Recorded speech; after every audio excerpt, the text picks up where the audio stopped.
जिसका ध्यान करें उसका स्वरूप क्या है, कैसे करना चाहिए, इससे क्या लाभ मिलता है, इन एक एक पर हम एक एक विषय पर ध्यान की एक एक दिन लेके करेंगे।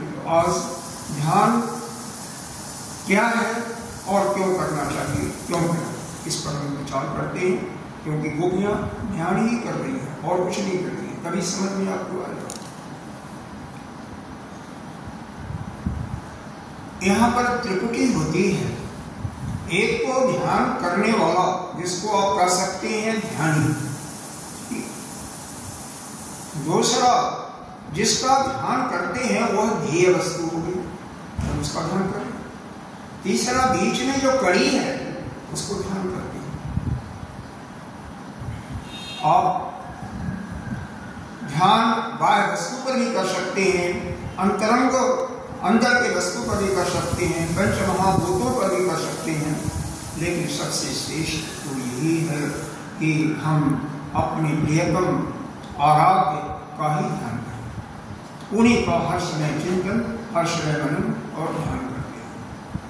या दूसरा तरीका कि श्वासों के माध्यम से सबसे श्रेष्ठ, वैसे जोगी लोग तो उसी को श्रेष्ठ मानते हैं कि जो भी आपका प्रिय मंत्र, चाहे ओम शब्द है या कोई भी प्रिय मंत्र जिसका आपने दीक्षा लिया है, उसी को श्वासों के साथ जोड़ करके श्वास की, जैसे सोहम की प्रक्रिया के लोग बताती हैं, तो यह अलग अलग है, कोई जरूरी नहीं है कि मंत्र। यहाँ पर दो चीजें, एक अगर ध्यान आप भगवान का करें तो वहां पर किसका बनेगा, भगवताकार वृत्ति बनेगी, आपके अंदर भक्ति भाव है तो भगवताकार वृत्ति बनेगी। और ध्यान, यह भगवताकार वृत्ति बनने के लिए यह सारा खेल है। दूसरा, यदि आप ब्रह्म का ध्यान कर रहे हो किसी मंत्र के माध्यम से, तो वहां पर जैसे हमारे 4 भेद हैं, हर एक वेदों के एक एक महामंत्र है। प्रज्ञानम ब्रह्म, अहम ब्रह्मास्मि, अयम आत्मा ब्रह्म तत्त्वमसि, किसी तो इसका जब लगातार चिंतन करते जाएंगे तो क्या बनेगी, ब्रह्माकार। तो चाहे ब्रह्माकार वृत्ति बनाइए या भगवताकार वृत्ति बननी चाहिए, तभी उसके ज्ञान की ज्वाला से आपके संचित कर्म वो नष्ट होंगे। हालांकि उसके लिए और भी कई कई कंडीशंस हैं, उन पर चर्चा हम कभी करेंगे। तो ध्यान का यह हो गया, आप जिस अपने ध्येय का कर रहे हो, ध्यान कर रहे हो, उसे आराध्य का, आप दोनों जिसमें एक हो गए, बीच में ध्यान की कड़ी बात हो गई, उसी को कहते हैं ध्यान। नहीं तो आपका धारणा नहीं रहता। और जब आप अपना भी सत्य गायब हो गया, केवल एक ध्येय वस्तु रह गई, तो उसे को कहते हैं समाधि। समझ में आ रहा? 3 कड़ियां हैं। ध्यानी, ध्यान करने वाला तो ध्यान बैठा, दूसरा जिसका ध्यान कर रहे हैं, चाहे मंत्र है, चाहे बाह्य वस्तु भगवान है, चाहे कोई भी है, लेकिन भगवान का कहना चाहिए। यह मंत्र या आपके अंदर के चक्र हैं, आज्ञा चक्र है, मूलाधार से शास्त्रार्थ चक्र, किसी चक्र का कर सकते हैं, तो वो ध्येय हो गया जिसका भी ध्यान। बीच में जो कड़ी दोनों में लग गई, क्योंकि निरंतर ध्यान टूटना नहीं चाहिए। तेल धारा, जैसे तेल गिरा रहे हो, हवन किए होंगे ना, जब ऊपर से अंतिम होता है, जो घी बचा रहता है उसको ऊपर से गिराते, बीच में कड़ी टूटनी नहीं चाहिए, टूट जाए तो ठीक नहीं है। तो उसी प्रकार से आपका ध्यान टूटता नहीं है। तो जब ऐसे एक निश्चित समय के बाद वह ध्यान जो बीच में बन रहा है वो भी गायब हो जाएगा, केवल आप हो रहे।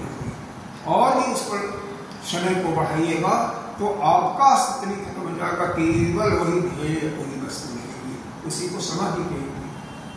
जब बीच में ध्यान की बड़ी बात होती है, आपको अपने बारे में है या वो भी है, उसमें है, जागृत अवस्था में होंगे, तो उसको हम ध्यान।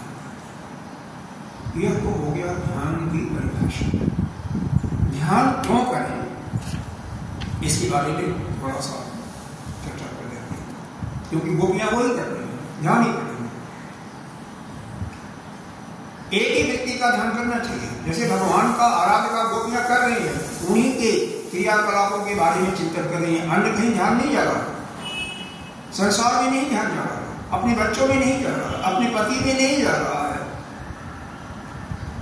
अपने गाय या बछड़ा दूधा नहीं दिया, वहां ध्यान नहीं जा रहा, केवल भगवान का हाव भाव क्या था, कैसे था, कैसे मुस्कान थी, कैसे उनकी चटाई थी, कैसे वो बोलते, बस एक ही चीज। जब एक से कई चीज जाएगा तो ध्यान नहीं कर जाएगा, वो तो चंचलता आपके अंदर आ जाएगी। चंचलता तो आप एक हफ्ते के लिए कमरे बंद कर दीजिए, चले जाइए कहीं बाहर गए, आकर के देखते हैं कि कमरा चारों तरफ से बंद है, खिड़की बंद है, लेकिन अंदर क्या है, सफाई करनी पड़ती है, आपको कचरा दिखाई देता है, गंदगी दिखाई देती है। उसी प्रकार से ये जो बाहर इस सृष्टि में जो कुछ हो रहा है वहां से एक तरंगें निकलती हैं। कोई गाड़ी दे रहा हो भी तरंग आपसे टकराएगी, कोई कहीं कीर्तन हो रहा है उसका भी शुभ तरंग आपके अंदर में आएगी। अब जैसे यहाँ पर सत्संग हो रहा है आप सुन रहे हैं, लेकिन तरंग तो दूर तक जाएगी, कई किलोमीटर तक नहीं मिल जाएगी, वहां तक इसका प्रभाव दिखाएगा। तो नित्य प्रति प्रत्येक मनुष्य के अंतःकरण में अच्छे भी शुभ और अशुभ दोनों प्रकार की तरंगें आएंगी। तो यदि नियमित रूप से उसको सफाई नहीं करते जाओगे तो कचरा हो जाएगा, जैसे बंद कमरे में कचरा हो जाएगा। तो इसीलिए कम से कम दोनों समय ध्यान करना अनिवार्य है। सायंकालीन ध्यान किया तो दिन का कचरा साफ, सुबह किया तो रात्रि का कचरा, क्योंकि मन आपका हिस्से नहीं है ना, आपका मन भी जा रहा है और चारों तरफ सृष्टि में कुछ न कुछ घटनाएं हो रही है। कहीं कोई शराब की कटे गाड़ी दे रहा है, कहीं कुछ। आपकी बस्ती कैसी है इस पर भी निर्भर करता है। अगर कहीं चारों तरफ मंदिर है, बीच में है, पर बहुत अच्छी तरंगे शुभ तरंगे आ रही है, अच्छा ही हो रहा है, बहुत अच्छा। लेकिन अगर बस्ती क्या है, वो क्या कहते हैं, चोला वाला क्या कहते हैं, चाल वगैरह है। हालांकि हर एक चाल वैसे नहीं होती है, लेकिन ज्यादातर वहां पर लेबर वर्ग है, तो आएंगे, खाएंगे, कमाएंगे, पिएंगे और सो जाएंगे। ऐसा भी कई जगह होता है, दिल्ली में हमने देखा हुआ है, बॉम्बे में तो ज्यादा हमारा अनुभव नहीं है, लेकिन ऐसा होता है, हर जगह होता है, बड़े बड़े शहरों में भी और गाँव में भी होता है, कस्बों में भी होता है। तो इसलिए नियमित रूप से हमें दोनों समय का ध्यान करके, उसका उद्देश्य यही है जो बाहर वस्तु आई है अंदर कचरे के रूप में, उसको हम साफ करके अंदर जाएं। क्योंकि ध्यान का मुख्य उद्देश्य क्या है, हम अपने स्वरूप में स्थित हो। तो स्वरूप में स्थित तभी होंगे जब कचरा साफ, जो बाहर से आपको प्रदूषण दे रहा है उसको साफ करना। तो दोनों समय आपको ध्यान करना पड़ेगा। इतना करते हैं, हर एक के लिए अपनी अपनी जो क्षमता है उस पर निर्भर। कोई पहले ध्यान नहीं करता, उसको कहा तो 1 घंटा करो, तो फिर तो उसकी दूसरे दिन से वो नहीं करेगा, उसका तो पैर दर्द करने लगेगा। कोई वृद्ध आदमी है, उसका कमर ही खराब है, कहीं घुटना ही हुआ, क्या करेगा। तो हर एक के अपनी अपनी क्षमता के अनुसार निर्भर। प्रारंभ में 10 मिनट का ही ध्यान काफी है, या 5 मिनट से स्टार्ट करके धीरे धीरे 1-1 मिनट बढ़ाते हुए बाद में घंटा 2 घंटा जा सकता है। तो अब हम आगे ध्यान क्या है, ध्यान क्यों करना चाहिए, इस पर हमने थोड़ा सा चर्चा की। इसका ध्यान,